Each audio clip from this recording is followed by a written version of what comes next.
So imagine tweaking just a single line of code, right? Like altering a massive global algorithm by, I don't know, roughly 0.5%. And then just by doing that, you generate like $343 million basically out of thin air. Yeah, it sounds completely made up, honestly. Right. It sounds like magic. Hmm. But today, we aren't just talking about your standard A/B testing.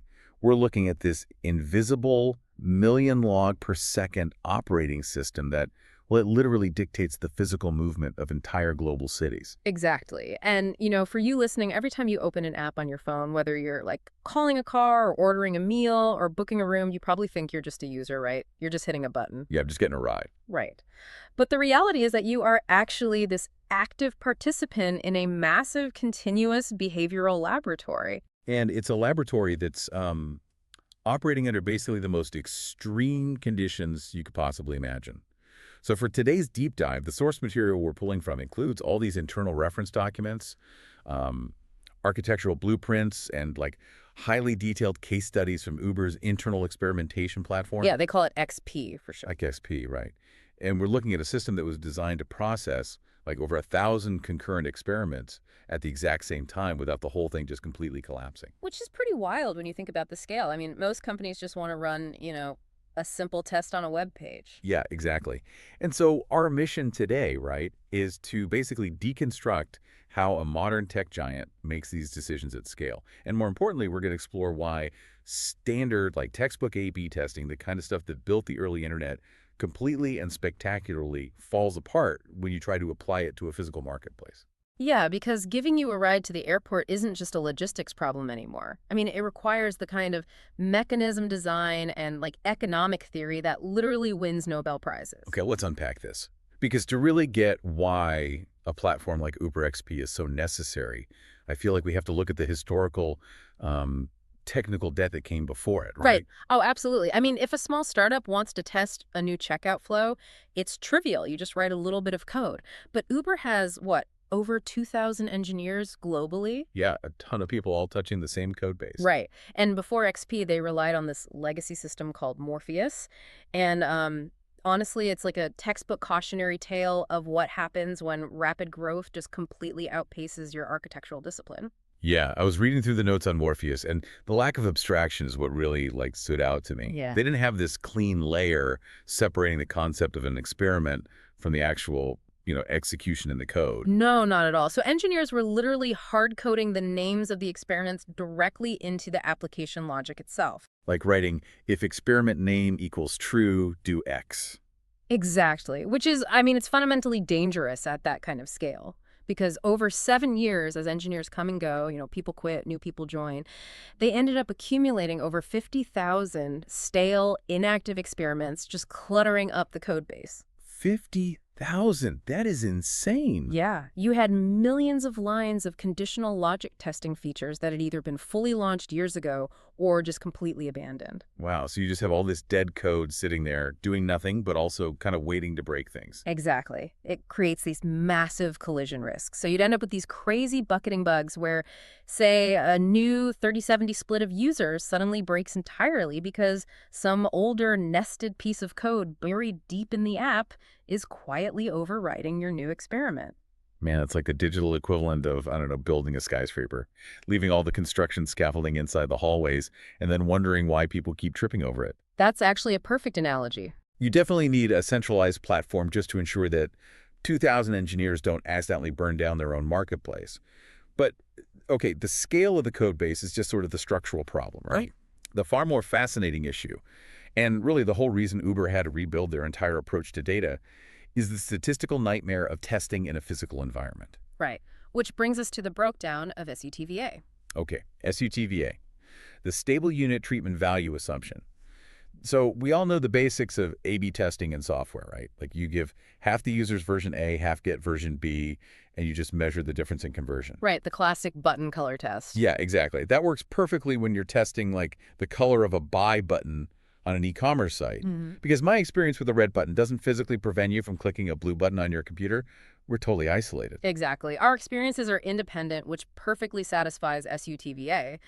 But The moment an application governs physical, finite resources like actual cars on a real street, that assumption is just immediately violated.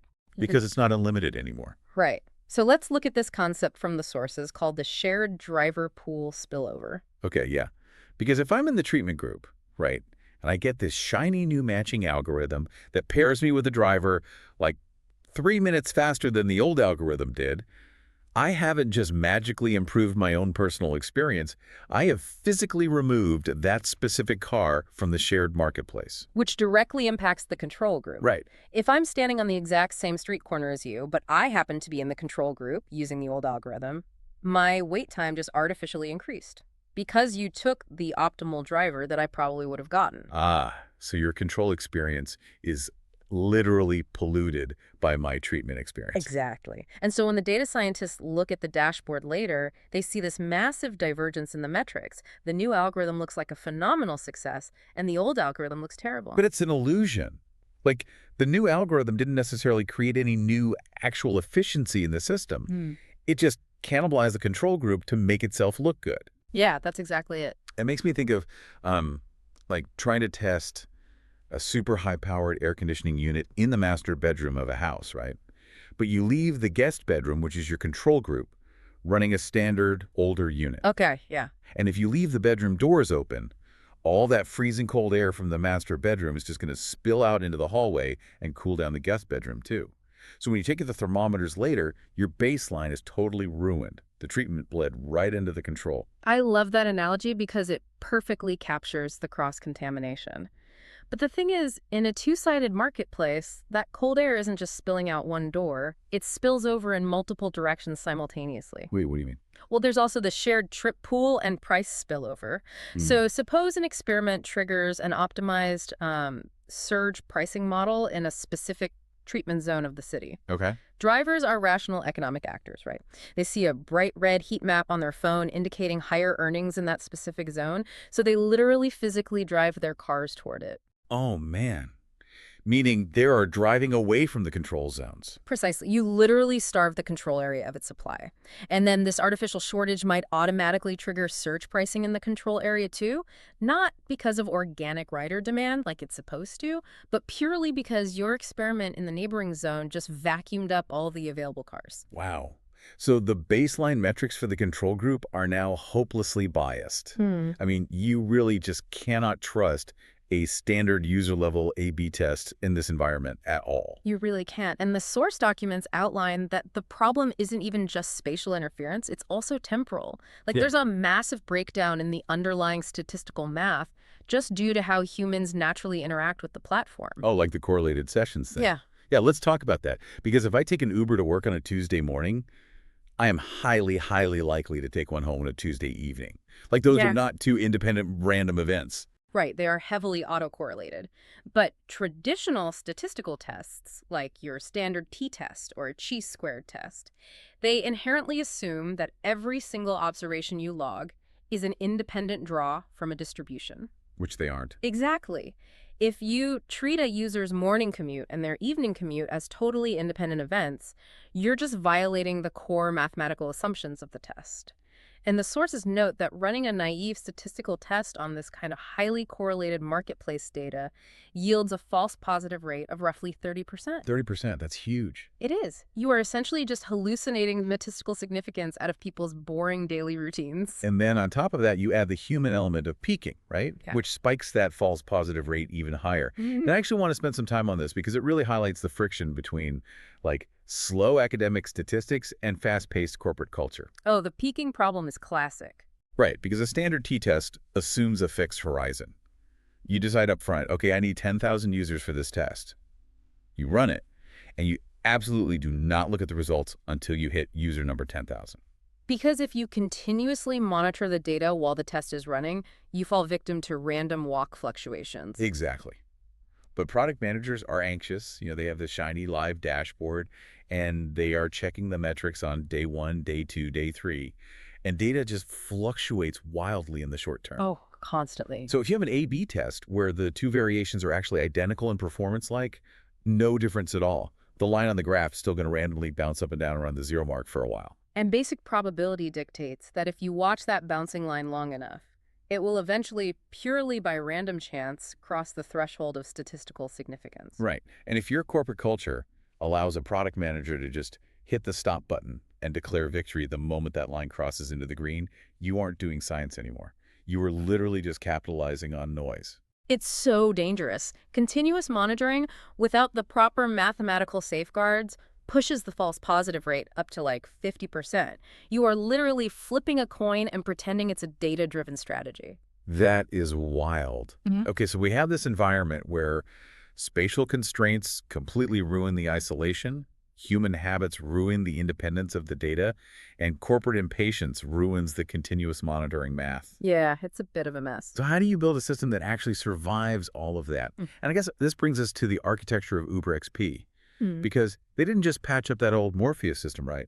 They built an entirely new operating system for data. Yeah, they had to start from scratch. And the foundation of this new system rests on 5 core abstractions, starting with what they call parameters. Right. So the parameter abstraction is what untangles the code base from the experimentation logic. An engineer no longer writes an if-else statement for experiment A. Thank goodness. Instead, the application code simply asks the XP system, hey, what should the value of the batching window parameter be right now for this user? And the XP server evaluates the specific user, the time of day, the city, all the active experiments, and then returns a single value, like, say, 2 minutes or 5 minutes. And this decoupling is brilliant because if the XP server goes down for some reason, or if the experiment just concludes naturally, the app doesn't crash. The code just falls back to a safe default parameter value. The tech debt simply ceases to exist. It's very clean. But the truly elegant part of the architecture, I think, is the second abstraction, buckets and salts. Because to run 1,000 experiments simultaneously, you need a flawless randomization engine. Okay, yeah, let's break down the mechanics of these buckets, because this is where the computer science gets really satisfying for me. So the system uses exactly 100 deterministic hash buckets, right? Yep, exactly 100. So when a user logs in, their unique ID is run through this hashing algorithm, which spits out a number from 0 to 99. That number is their bucket. And if you want a basic 50-50 A/B test, buckets 0 through 49 get the control, and 50 through 99 get the treatment. Seems simple enough, right? But there is a glaring vulnerability if you only use the user ID. Because if you're running, say, 500 concurrent experiments and a user hashes into bucket 0, they will be in bucket 0 for every single experiment running at that time. Okay. Yeah, so the people in bucket 0 would become like the ultimate guinea pigs. Exactly. They would be simultaneously exposed to the new matching algorithm, the new pricing model, the new UI layout, the new dispatch logic, all at once. Their experience would be totally warped. And from a data perspective, it would be impossible to isolate which specific feature actually caused a change in their behavior. Which is exactly why the concept of the experiment salt was introduced. So a salt is a cryptographic string that is totally unique to a specific experiment. Before the user ID is even hashed, XP concatenates it with the experiment's unique salt. So it sticks them together. Right, and then it runs that combined string through the hashing algorithm, typically something fast and deterministic like murmur hash. Okay, so user 123 plus, say experiment pricing salt, might hash into bucket 42. But that same user 123 plus experiment use salt might hash into bucket 87 for that other test. Exactly. The salt ensures that the hashing distribution is completely orthogonal across different experiments. Your assignment in experiment A has absolutely zero correlation with your assignment in experiment B. That's so smart. It mathematically guarantees independent randomization, which allows a massive corporation to run overlapping tests without creating these horrible confounding variables. And once they have that randomization completely locked down, then they layer on what they call units, treatment plans, and cohorts, which basically allows them to define exactly who gets targeted. Like a unit could be a rider or a driver or even a hexagonal geographic zone of a city, right? Right, and a cohort might be a really specific group, like drivers in San Francisco who use Android phones, and then the treatment plan maps those cohorts to specific parameter values dynamically. Okay, so that's the structure. But XP doesn't just like deploy these tests and walk away. It heavily guards them. The sources outline these 8 layers of automated defense mechanisms that are designed to catch errors before they just completely metastasize across the network. Yeah, and the foundational layer of that defense is the SRM, or the sample ratio mismatch detector. I found the strictness of the SRM so fascinating. So Let's say you set up an experiment with a perfect 50-50 split. The SRM runs a continuous chi-squared test on the incoming traffic logs. And if the actual traffic turns out to be, say, 50.1% for the control and 49.9% for the treatment, the system throws a massive red flag and just halts the analysis. And, to a layman, a 0.2% discrepancy seems like a totally acceptable margin of error, right? Yeah, sounds like nothing. But you really have to remember the scale of the denominator here. If you have 10 million users flowing through a system, the statistical probability of a perfectly random coin flip deviating by 0.2% is virtually zero. Right, because of the law of large numbers. Exactly. It doesn't mean you had bad luck. It means there is a fundamental mechanical failure happening somewhere, like in your logging pipeline or your caching layer or your hashing algorithm. Meaning one of the groups is actively bleeding data. Precisely. So any downstream analysis on a mismatched sample is completely invalid. Because those missing users in that 0.2%, they might share a specific characteristic, like say they all have really slow internet connections, and that's why they didn't log. Oh, wow. And losing them skews the entire remaining pool of users. Exactly. So the SRM shuts it down. They also have this thing called flicker detection, which monitors for users who sort of magically switch between the control and treatment groups, which apparently happens a lot more often than you'd think. Like a user might clear their app cache, or use a different device, or cross a geographic boundary mid-session. Yeah, humans are messy. Very. And if a user flickers, their data is totally tainted because they've seen both sides of the experiment. Yeah. But okay, the defense layer that I think directly solves that peaking problem we discussed earlier is the MSPRT. Yes, the MSPRT. The Mixture Sequential Probability Ratio Test. This relies heavily on martingale mathematics. Okay, let's unpack the martingale, because this is where statistics starts to feel a little bit like magic to me. How does a martingale theoretically bound the false positive rate, no matter how many times an impatient product manager looks at the dashboard? Well, to understand a martingale, we have to look at the concept of expected value over time. Okay. Imagine a perfectly fair coin toss where you bet exactly $1. If it's heads, you win $1. If it's tails, you lose $1. Before you flip the coin at all, your expected gain is exactly 0, right? Right. Now imagine you have flipped the coin 10 times already, and by some luck, you are currently up by $5. What is your expected wealth after the 11th flip? It's still $5, because the past flips don't influence the future ones, right? The expected value of the next isolated flip is 0, so my current state of $5 is the best predictor of my future state.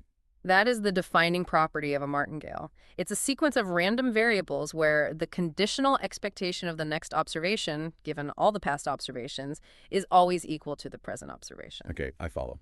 So what the MSPRT does is it transforms the standard A/B test statistic, which normally drifts and bounces around over time, into a martingale process. So by mathematically forcing the test statistic to behave like that fair game, you neutralize the drift. Like, if the treatment and control are actually identical in reality, the martingale ensures that the probability of the sequence ever crossing the significance threshold remains strictly capped at your chosen alpha level, say 5%, even if you sample it infinitely. Exactly. It completely divorces the validity of the test from the stopping time. The product manager can literally look at the dashboard every single second of the day, and if they stop the test the very moment it looks green, the math still holds up. The false positive rate is controlled. That is so cool. But speaking of false positive rates, I do want to push back a bit on another one of their defense layers, FDR control, or false discovery rate. Because the notes explicitly state that since Uber XP is tracking over 1,000 metrics simultaneously, right? Like ride cancellations, driver earnings, app load time, support tickets, they face the multiple testing problem. Right, which states that if you test 1,000 independent metrics at a 5% significance level purely by statistical noise, 50 of those metrics will show a significant change, even if your experiment did absolutely nothing. Exactly. So in rigorous academic science, if you're testing, say, a new pharmaceutical drug across 1,000 genetic markers, you use the strict Bonferroni correction. The classic safeguard. Right. You take your 5% significance level and you literally divide it by 1,000. You demand a microscopic p-value before you declare victory, ensuring you almost never publish a false positive. But Uber specifically rejects the Bonferroni correction. Right. They use something called the Benjamini-Hochberg procedure instead, which is far less strict. Yeah, they do. So why lower the bar? If they're so insanely rigorous about the martingale and the SRM, why allow a looser threshold for false discoveries? because you really have to evaluate the math through the lens of corporate strategy and asymmetric risk. The strict Bonferroni correction is designed to minimize type I errors, false positives, at literally all costs. And in academia, claiming a drug works when it doesn't is catastrophic. But minimizing false positives inherently increases type 2 errors, false negatives. Meaning you fail to recognize a true effect because your mathematical threshold was too heavily guarded. Exactly. If Uber uses Bonferroni, their threshold for success becomes so astronomically high that they will systematically miss out on tiny incremental product wins. And at the scale of a $66 billion gross bookings platform, a true incremental win of even 0.1% is worth tens of millions of dollars. The financial cost of a false negative is just massive. So they aren't trying to eliminate false positives entirely. They're trying to budget for them. Yes, exactly. The Benjamin E. Hochberg procedure doesn't control the absolute probability of making a single false discovery. Instead, it controls the proportion of false discoveries among the set of rejected hypotheses. So if Uber accepts 100 winning metrics, Benjamin E. Hochberg ensures that, on average, no more than 5% of those specific accepted wins are flukes. It balances the risk. It's a mathematical concession to the realities of business velocity. That's fascinating, seeing statistical rigor actively negotiated against business risk like that. But even with all of this, the SALTs, the MSPRT, the FDR control the sources, highlight that randomization alone is still not enough to start a totally clean experiment. They still struggle with baseline imbalances. Right, because randomization is a guarantee of equivalence only over infinite samples. In the finite reality of a 2-week experiment, a perfectly fair coin flip can easily result in the treatment group accidentally containing, say, a slightly higher percentage of power users than the control group. So if your treatment group naturally takes way more rides than the control group before the experiment even starts, your post-experiment results are inherently biased. To fix this, XP relies heavily on variance reduction techniques like D and QPED. Let's unpack UPED, because it is one of the most powerful tools in modern data science. It stands for Controlled Experiment, using pre-experiment data. So how would you conceptualize the mechanism of UPED for someone who isn't a data scientist? Okay, let's look at it this way. How would you try to isolate a tiny change in a really noisy environment? Okay, so if I want to measure whether a new feature increases a user's daily trips, I shouldn't just look at their trips during the experiment. I need to look at their historical behavior first. Right. If I know user A historically takes 5 trips a week and user B historically takes only 1 trip a week, I can run a linear regression of their during experiment behavior against their pre-experiment behavior. You are isolating the variance. Exactly. I am mathematically subtracting the known historical noise out of the equation. I'm looking at the residual, basically the difference between what they actually did do during the experiment and what their historical baseline predicted they would do. And by running the statistical test on these residuals, instead of the raw numbers, the variance shrinks dramatically. Yeah, it acts like a magnifying glass. It allows you to see a tiny, true treatment effect that would otherwise be completely drowned out by the natural diversity of the user base. That's awesome. And similarly, difference in differences, or DNOL, looks at parallel trends. Like if the treatment group was historically trending 10% higher than the control group anyway, DD simply calculates the difference in the pre-period, calculates the difference in the post-period, and subtracts the two. It just removes the static, unobserved baseline differences. And XP just bakes these variance reduction methods directly into the platform so product managers get these highly sensitive readouts automatically. It's a huge operational advantage. So we've established this monumental, incredibly robust architecture, right? XP separates the code, perfects the randomization, guards against peaking, budgets for false discoveries, and mathematically reduces pre-experiment noise. But now I want to transition from the architecture to the actual execution. Yeah, seeing it in practice. Exactly. We need to see how XP navigates those SUTVA violations in the real world. So let's look at the Boston Express Pool case study from 2018. Okay, this case is the perfect illustration of why localized temporal experiments are necessary when user-level A/B testing breaks down.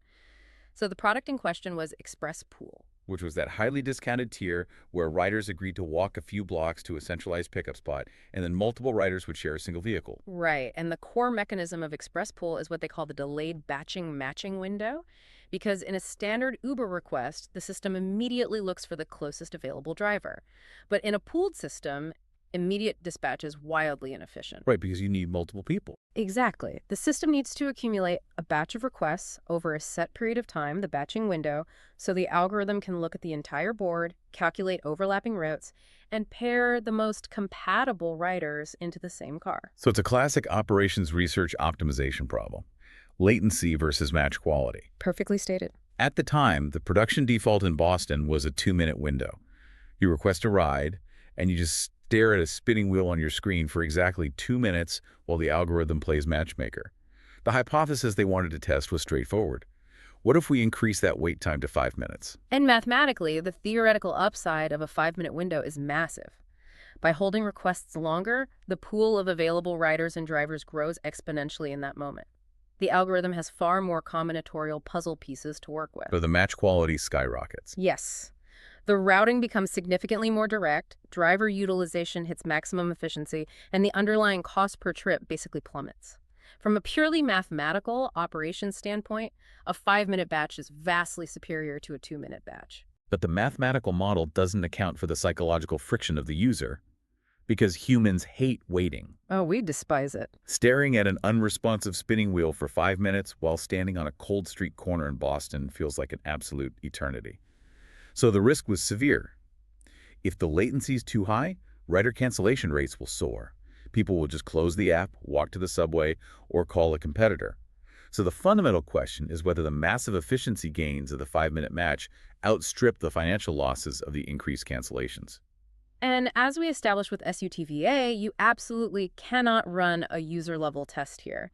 If you give half of Boston a 2-minute window and half a 5-minute window, they are competing for the exact same physical drivers. Right. The 2-minute users will instantly vacuum up all the supply before the 5-minute user's batching window even closes. The treatment and control would totally cannibalize each other. So to bypass the SUTVA violation, UberXP deployed what's called a switchback experiment. Since they couldn't split the population, they literally split time itself. This is so wild. Over the course of 2 weeks, XP divided the city of Boston into distinct 160-minute time blocks. So roughly 9 blocks per day. Right. And for every single block, XP flipped a coin. Heads, the entire city of Boston gets the 2-minute window. Tails, the entire city gets the 5-minute window. And this solves the spatial interference perfectly because at any given second, every single rider and driver in the entire market is operating under the exact same algorithmic rules. But by solving the spatial SUTVA violation, they introduced a massive statistical vulnerability. Think about it. What happens to the sample size? This is what blew my mind in the source notes. In a normal 2-week experiment in Boston, your sample size would be millions of individual ride requests, right? But in a switchback experiment, the individual rides are no longer the unit of randomization. The time block itself is the unit. Exactly. So 14 days multiplied by 9 blocks a day equals 126. Your entire sample size is an incredibly fragile 126 observations. This is the infamous power loss problem of switchback testing. A sample size of 126 is dangerously small. It is incredibly difficult to detect a true treatment effect, especially a nuanced one involving human cancellation ratios with so few data points. You just don't have the statistical power. So how do you extract a statistically significant signal from only 126 coin flips? The notes mention they relied heavily on block bootstraps and cluster-robust standard errors. Can you walk us through the mechanics of the block bootstrap? Sure. So bootstrapping is a resampling technique. Because we only have 126 realized time blocks in reality, we use computational power to basically simulate alternative realities. Like the multiverse of Boston traffic. Yeah, exactly. The computer randomly draws a sample from those existing 126 blocks with replacement to create a new synthetic 2-week period. It does this thousands and thousands of times, calculating the metrics for each synthetic sample. So it's essentially building a massive distribution out of a tiny data set just by mixing and matching the existing pieces. Yes. But a standard bootstrap assumes independence, and time blocks are not independent.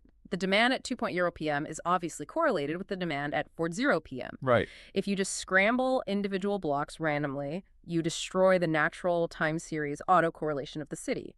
So they use a block bootstrap. Instead of drawing individual blocks, the algorithm draws contiguous sequences of blocks, say, entire simulated days, preserving the temporal relationships within those chunks. Oh, I see. This allows them to accurately estimate the variance and the confidence intervals, despite the tiny sample size. And then they pair that with cluster-robust standard errors, which mathematically adjust the uncertainty bounds by acknowledging that the millions of individual rides nested inside a time block are highly correlated with each other. But there is a physical problem with switchbacks that no amount of bootstrapping can fix, Yeah. the issue of carryover. Yes, the temporal spillover. Imagine Boston is in a 5-minute time block from noon to 2:40 p.m. The algorithmic rules of that block physically dictate the placement of drivers. Cars are clustered in specific areas. Routing patterns are long and complex. Then, at exactly 2:41 p.m., the block switches to a 2-minute window. But the drivers don't instantly teleport to new optimal starting positions for a 2-minute algorithm. They are physically stuck in the geographic state dictated by the previous block. Right, they're still finishing those long routes. Exactly. So the beginning of the 2-minute block is completely contaminated by the ghostly remnants of the 5-minute block. If you measure the efficiency of the marketplace at 2:45 p.m., you aren't measuring the pure 2-minute algorithm at all. You are measuring a chaotic transition state. The ghost of the previous experiment haunts the current one. Beautifully put. To solve this, the source documents reveal they use a strict burn-in period. For the first 10 minutes of every single 160-minute block, XP simply threw the data away. Just deleted it from the analysis. Yeah, they let the market burn into the new rules. They let the cars reposition, let the ghost dissipate, and they only analyze the data from the remaining 150 minutes. It is a brilliant, totally pragmatic solution to the messy reality of physics. It really is. So after all of that, the bootstrapping, the standard error adjustments, and the burn-in periods, what was the actual result of the Boston experiment? The 5-minute window was a net negative. It just failed. The data scientists' worst fears were realized. Human impatience completely overwhelmed algorithmic efficiency. The cancellation rate spiked so severely that drivers were frequently dispatched to pickup spots only to find no one there. Ouch. Yeah. Empty miles increased, driver payouts dropped, and overall platform liquidity suffered. The match quality did mathematically improve like they thought it would, but the sheer volume of abandoned rides erased all the gains. The paramount takeaway here is that optimization is not a linear equation. It is a highly sensitive curve. You can build the most elegant, theoretically perfect routing algorithm in operations research history, but if it relies on a latency that exceeds human tolerance, it is useless. And the true power of XP is that this failure didn't just kill the idea entirely. The sources note that this experiment proved the optimal batching window is not a static number. Like in dense, impatient Boston, the threshold was under 5 minutes. But in a sprawling, lower-density market where riders expect to wait longer anyway, a 6-minute window might be absolutely necessary just to find overlapping routes. Right. This realization transformed the batching window from a global constant into a dynamic per-city parameter controlled seamlessly through XP's treatment plan. Which perfectly sets up our next major leap in complexity. We've seen how XP manages localized, time-based parameters, but what happens when the underlying philosophy of the entire matching engine is called into question? Let's examine the transition to reinforcement learning. Yes, this is the billion-dollar fraction case study. So for years, Uber relied on a greedy matching algorithm. Greedy in the mathematical algorithmic sense, I should clarify, meaning it optimizes strictly for the immediate short-term payoff. Right. A rider requests a trip. The algorithm scans a radius, finds the available drivers, and makes the match that yields the highest expected value right in that exact moment. It minimizes the immediate distance and maximizes the immediate fare. And honestly, it seems entirely logical. Like, why would you want anything other than the most efficient immediate match? Because if we elevate our perspective to view the marketplace as a continuous timeline, we realize it is a sequential decision process. A greedy algorithm is like a chess player who captures a knight simply because it is unguarded on this specific turn, completely failing to calculate that taking that knight physically traps their queen 3 moves later. Ooh, great analogy. Let's ground that in the real world. Say a driver is downtown. The greedy algorithm sees a high-paying 30-minute trip taking that driver out into a quiet, low-density suburb. The algorithm makes the match because the immediate revenue is fantastic. But the algorithm is completely blind to the future. It doesn't know that in 35 minutes, a massive concert is letting out downtown and surge pricing is going to explode. Right. By giving the driver that great ride to the suburb, the algorithm has physically stranded them in a dead zone during peak demand. The driver's earnings for the next hour are severely compromised because they're totally out of position. The short-term optimization just sabotaged the long-term value. To fix this myopia, Uber turned to reinforcement learning, specifically modeling the entire marketplace as a Markov decision process, or MDP. Yeah, a Markov decision process provides a rigorous mathematical framework for sequential decision-making in environments where the outcomes are partly random, like rider demand, and partly under the control of a decision maker, the dispatch algorithm. And an MDP requires defined states, actions, and rewards. The state is the physical layout of the city, the current time, and the real-time location of every single car. The action is the dispatch assignment. But the reward is where the brilliance lies. They used a DQN-inspired value function, which is similar to the architecture used in AI that masters complex video games to teach the system demand-aware positioning. And how did they define the reward function to force the AI to look past the immediate gratification? They made it relentlessly simple and tied it entirely to completion. If the algorithm makes a match that results in a completed paid trip, the reward is equal to the revenue of that trip. But if the driver is left idle, or if they are driving empty, the reward is strictly zero. So through millions of simulated iterations, the reinforcement learning agent begins to map out the expected future value of every single geographic hexagon in the city at any given time. Exactly. The AI quickly learns the painful lesson of the dead zone. It realizes that sending a driver to the quiet suburb results in a massive string of zero reward minutes. Therefore, the AI starts making seemingly suboptimal choices in the present. Wait, like what? Like, it might purposely bypass the high-paying suburban trip and assign the driver a slightly lower-paying, shorter trip that naturally drops them off near the stadium just before the concert ends. The AI is literally surfing the wave of future demand before the wave even physically forms. The theory is beautiful, but handing over the physical routing of a global transportation network to an autonomous reinforcement learning agent is a massive operational risk. You cannot just deploy an RL model and hope it doesn't hallucinate. No, definitely not. The rollout strategy through XP had to be exceptionally paranoid. And the sources detail this multi-stage, highly defensive deployment pipeline. It starts with offline pre-training using historical logs to ensure the AI grasps the basic physics of the city. But the critical bridge between the lab and reality is shadow mode. Shadow mode is one of the most powerful diagnostic features of a modern experimentation platform. Explain the mechanics of how it operates in parallel to production. So in shadow mode, the live production environment is still entirely controlled by the old greedy algorithm. Drivers are receiving dispatches exactly as they normally would. But the new reinforcement learning agent is running invisibly in the background. Like a ghost. Yeah. It is receiving the exact same real-time data, feeds the same requests to the same driver locations, and the XP system is meticulously logging what the RL agent would have done if it were in charge. It acts as a phantom dispatcher. It is generating a counterfactual reality in real time. Precisely. Data scientists can then query those logs and compare the phantom decisions against the actual greedy decisions. And if the RL agent suggests routing every single driver in San Francisco to the Golden Gate Bridge at 3:00 a.m., they know the model's value function has collapsed into a hallucination. Right. And they can debug and retrain the AI without having stranded a single real-world driver. That's incredibly safe. Once the shadow mode validates the sanity of the model's outputs, they cautiously escalate to actual physical testing. Yeah, they ran a switchback experiment in just one or two major cities, I think San Francisco and New York. And once the local metrics held up, XP allowed them to deploy to a 50-city cohort. Which is a big jump. It is. But this specific step was vital to check for geographic and density heterogeneity.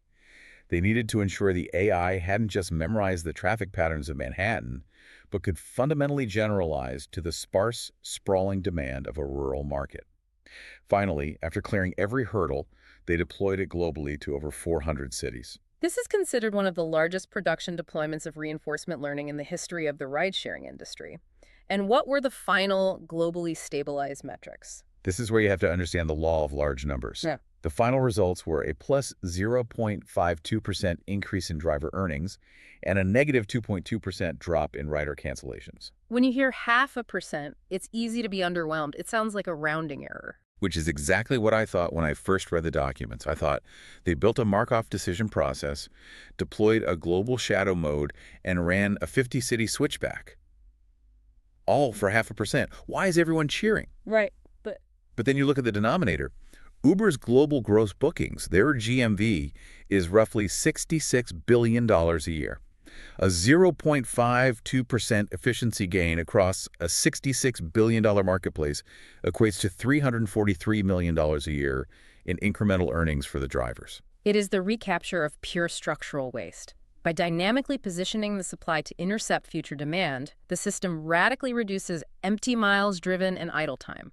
That efficiency manifests directly as higher earnings for the driver and lower wait times for the rider. And that 2.2% drop in cancellations. That represents millions of trips that actually complete, flowing directly to the platform's bottom line. It is a monumental financial and operational victory, completely invisible to the naked eye, hidden inside a fraction of a percent. It is a masterclass in scale. So we've explored the time-based solutions of switchbacks, and we've seen how shadow mode validates sweeping global rollouts. But what do you do when you are faced with a micro marketplace that is entirely closed off? Oh, well, this is a tough one. An environment where you absolutely cannot do a user-level split, and you absolutely cannot do a time-based switchback. Welcome to the Chicago O'Hare Airport queue. Oh man, airports. Airports are notoriously complex ecosystems. They represent this concentrated, highly heterogeneous bubble of demand that's completely detached from the normal flow of the city. The sources outline the severe operational bottlenecks caused by the traditional FIFO first-in, first-out queue design at airports. Let's visualize the physical reality of this. Okay. Hundreds of drivers are sitting in a massive, dedicated holding lot a mile from the terminal. As they enter the lot, they are placed at the back of a virtual queue. They wait. When they reach the front of the queue, the system offers them the next passenger requesting a ride from the terminal. And a CFO queue appears, on its surface, to be the most equitable system possible. Right? It rewards time invested. You wait the longest, you get the next ride. But that assumption totally shatters when you introduce the extreme variance of airport trips. Right, because the trips are not identical. One passenger might be a business traveler going to a hotel 3 miles away, which is a $10 local fare. The next passenger might be a family commuting to a distant suburb an hour away, a $100 fare. So let's look at the mathematical incentives of the driver at the front of the queue. They have waited an hour in this lot. The system pings and offers them the $10 local run. They feel they have invested too much time for a minimal payout, so they hit reject. They cherry pick. Because in a strict FIFO system, rejecting a trip simply passes it to the next driver, and the rejecting driver retains their premium spot at the front of the queue, waiting for the $100 whale. Exactly. The expected value of holding out is perceived to be higher than accepting the immediate low fare. But when driver number 1 rejects it, it goes to driver number 2, who also has been waiting an hour and also rejects it. Suddenly, a perfectly valid $10 trip is bouncing down the queue, being rejected by dozens of drivers. This creates a catastrophic systems failure. Throughput grinds to a halt. The passenger standing at the terminal watches their estimated wait time spike to 20 minutes, even though there are literally hundreds of cars sitting idle in a mile away. Yeah, broken. Furthermore, it completely destroys earnings equality among the drivers, because if everyone cherry picks, the ultimate payout is entirely dictated by the extreme luck of the draw when you finally decide to accept. To solve this, researchers presented a brilliant mechanism design in an ACM EC22 paper, which is a premier economics and computation conference. They proposed abandoning strict FIFO entirely and introducing randomized FIFO. I want to focus on the psychology and math of this change because it alters behavior without ever issuing a strict command. In randomized FIFO, if a driver at the front of the queue rejects a trip, that trip doesn't instantly go to driver number 2. Instead, the trip is artificially delayed, and the driver who rejected it is penalized by being pushed down into a randomized subblock of the queue. Explain how that specific penalty fundamentally alters the expected value equation for the cherry-picking driver. Well, in the old system, the driver had certainty. If I reject this $10 ride, I am guaranteed to be first in line for the next ride. But with randomized FIFO, the system injects uncertainty. Okay, so the calculus changes. The driver calculates, if I reject this $10 ride, I lose my guaranteed position. I will be thrown into a randomized probability pool. I might have to wait in an unpredictable, significantly longer amount of time just to get a chance at another ride, which might also just be another $10 ride. The expected value of holding out completely collapses. The math strongly encourages them to accept the first trip they are offered, regardless of its value, because the cost of rejection is now tied to unacceptable variance. You fix the behavior by fixing the underlying mechanism. Right. But here is the ultimate experimental dilemma. You have this great new queuing theory. How do you test it? You cannot do a user-level AD test in the holding lot. If 50% of the drivers are on the new randomized rules and 50% are on the old rules sitting right next to each other in the parking lot, they will instantly realize the system is treating them differently, and it will cause an absolute uproar. And you cannot use a switchback experiment either. If you change the underlying rules of a sensitive economic ecosystem, like an airport every 2 hours, the drivers will lose all trust in the platform. You need a clean, continuous test. Which means they had to do a single airport pilot. They had to flip the entirety of Chicago O'Hare to the new rules on a specific day. But if you flip the entire airport, you destroy your control group. How do you measure the causal impact of the new rules? How do you prove that an increase in throughput was caused by randomized FIFO and not just because it happened to be a busy holiday travel weekend? This is where XP leverages one of the most advanced techniques in observational causal inference: synthetic controls. Let's break down the math of a synthetic control. Because honestly, it sounds like science fiction. You are literally generating a mathematically fake airport. Essentially, yes. Before the pilot, data scientists gathered 6 months of historical data from Chicago O'Hare and every other major airport in the country. To measure the impact of the pilot at O'Hare, they used a framework the sources mention, a specific PyData framework, to computationally construct a synthetic O'Hare. So the system looks at the pool of all other airports that are still running the old FIFO rules. It runs an optimization algorithm to find a weighted linear combination of those donor airports that perfectly tracks the historical pre-pilot trends of Chicago. Precisely. It might assign a 30% weight to Atlanta, a 40% weight to Dallas, and a 30% weight to Denver. If you combine their metrics and those exact proportions, the resulting timeline perfectly mirrors the historical demand, throughput, and wait times of Chicago O'Hare. So when the pilot launches, you have real Chicago running the new randomized rules, and you have synthetic Chicago running the old rules. The divergence between those two lines is your causal treatment effect. You have mathematically conjured a control group out of the correlated variance of the rest of the country. And the results of the O'Hare pilot validated the mechanism designed flawlessly. The paper notes they achieved first best throughput. Because the expected value of rejecting dropped, cherry-picking effectively vanished. Trips were accepted instantly. The artificial bottleneck was removed, causing platform revenue to surge. But most importantly, the data showed a massive, measurable drop in the Gini coefficient for driver earnings. For those unfamiliar, the Gini coefficient is a standard economic measure of inequality within a population. A high Gini coefficient means severe inequality, like a few people making all the money. Right. So a drop in the Gini coefficient proves that earnings across the driver pool became vastly more equal.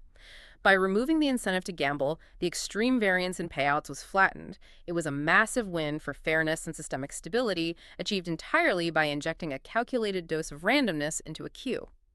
It is genuinely awe-inspiring to see economic theory deployed at that scale. Between the switchbacks, the reinforcement learning, the shadow modes, and the synthetic controls, Uber XP seems omnipotent. But, the source documents are remarkably candid about what this system cannot do. It's not infallible.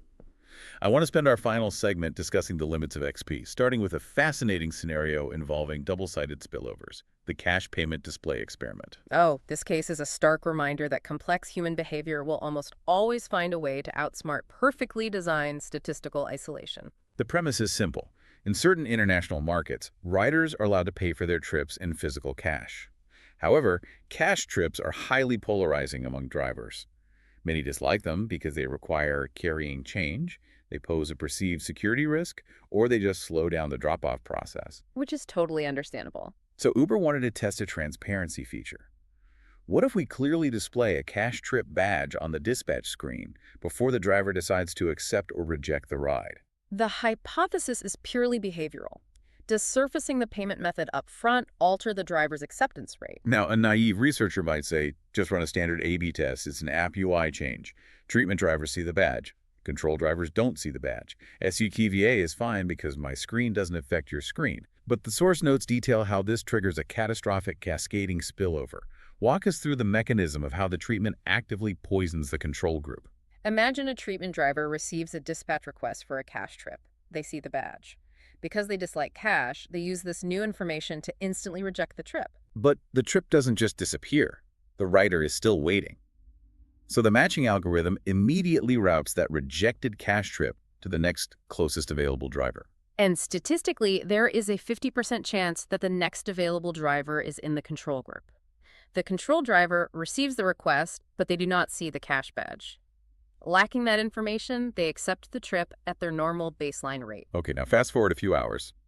The treatment drivers are systematically identifying and rejecting every single cash trip that enters the system. They're acting like a filter, aggressively flushing all the undesirable cash trips down the dispatch pipe directly into the laps of the control drivers. Exactly. The control group becomes artificially flooded with a disproportionately high volume of cash trips. Their baseline environment is completely contaminated. If you look at the raw data at the end of the week, the treatment group will show an incredibly low acceptance rate for cash trips, and the control group will show an abnormally high volume of cash trips accepted. The divergence is massively exaggerated because the treatment group is literally using the control group as a dumping ground. It is a double-sided spillover where the experimental variable actively weaponizes the matching algorithm against the baseline. To untangle a mess of that magnitude, the source documents note that data scientists must abandon standard testing entirely and deploy deeply complex causal inference frameworks, specifically relying on instrumental variables. Instrumental variables, or 5E, is a notoriously difficult econometric technique. At a high level, you have to find a third variable, the instrument, that affects the treatment assignment but has absolutely zero direct effect on the outcome, except through its influence on the treatment. You use the instrument to mathematically isolate the pure causal effect from the contaminated noise. It is incredibly mathematically heavy just to figure out if a UI badge is a good idea. And the limits don't stop at behavioral spillovers. The sources explicitly detail the physical limitations of the advanced techniques we praised earlier. Switchbacks, for instance, suffer from boundary spillovers. Right. If you run a switchback experiment in Boston, flipping the entire city to a 5-minute batching window, you assume SUTVA is satisfied within the city limits. But what about the borders? What if the neighboring city of Cambridge is hard-coded to a 2-minute window?